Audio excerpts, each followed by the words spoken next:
first rule for all my audiences, okay? I have a rule. Yes, I know. Rules. What about rules? Okay. Does everyone have a phone, mobile phone? Yes, okay. Is it on? Yes. Leave it on. Leave it on. Okay. I want you to have it in your hand because, all right?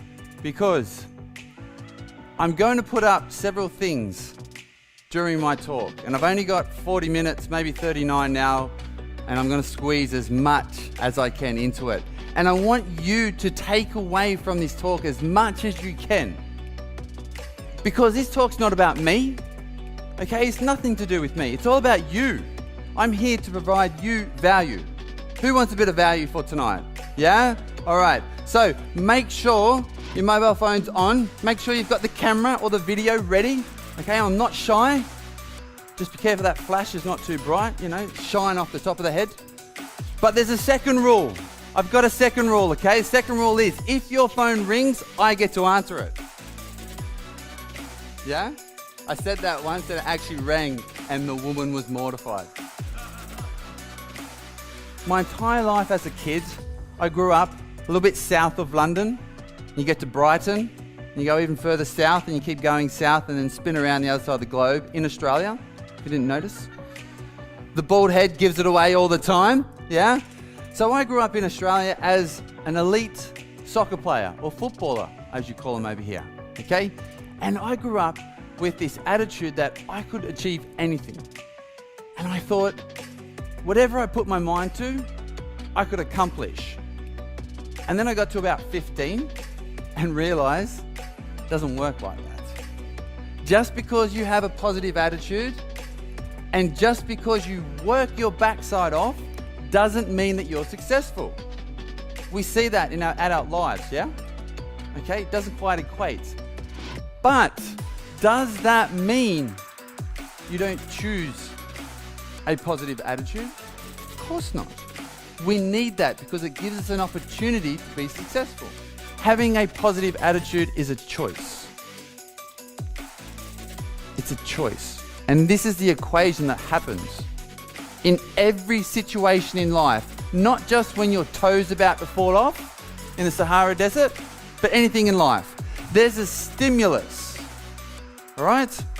Then you choose your attitude and then you take action. This is an example of me and how I choose my attitude because we've covered the Marathon des Sables, okay? I ran through the desert, my first ever running race. As you can tell, I finished, I'm here, I'm still alive. Nothing? No, I ran 6 marathons in 7 days through the Sahara Desert. I don't even get a clap. These guys are tough. What else do I have to do to get an applause? 1, 2, no. So it's fine to choose it, but in that moment when there's a stimulus to choosing your attitude, there's a gap. Yeah?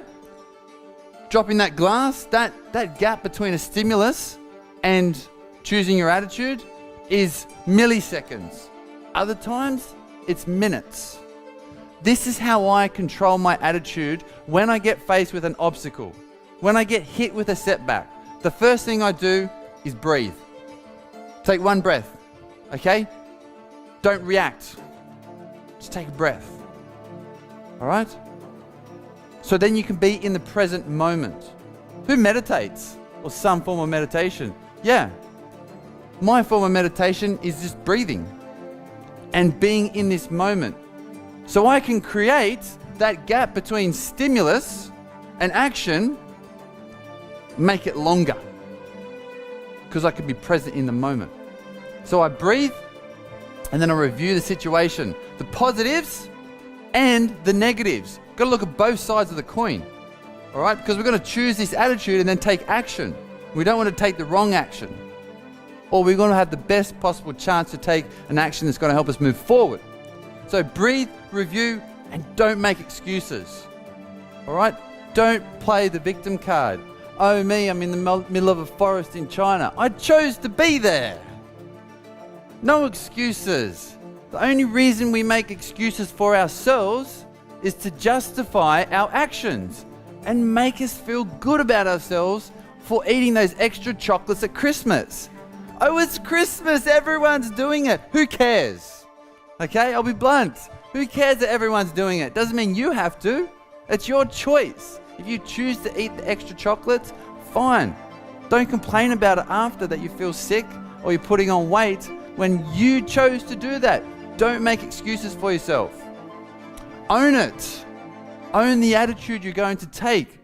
What is the difference between saying you can or you can't? It's massive. But I feel like a lot of people say they can't do things because they're simply not willing to put in the time or the effort or make the sacrifices that may be needed to achieve that thing. So next time, instead of saying, I could never do that or I can't do that, actually think about it's not the fact that you can't, you're just not willing to put in the time or the effort to even understand how to do it or then to put in the hard work to actually achieve it. There's a difference between saying I can't and I'm not willing to put in the effort or the time or understand how. Think about that before you say I can't do something. Failure plus reflection equals knowledge. Is that fair?